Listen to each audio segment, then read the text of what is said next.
ऐं ह्रीं श्रीं ऐं क्लीं सौः।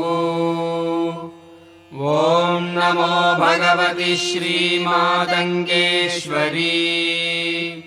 सर्वजनमनोहरी सर्वमुखरञ्जनी।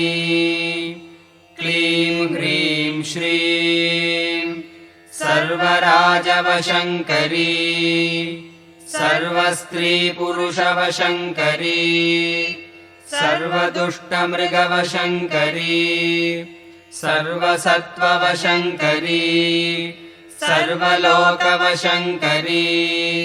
त्रैलोक्यं मे वशमानय स्वाहा। सौः क्लीं ऐं श्रीं ह्रीं ऐं श्रीराजश्यामलाम्बा श्रीपादुकां पूजयामि नमः।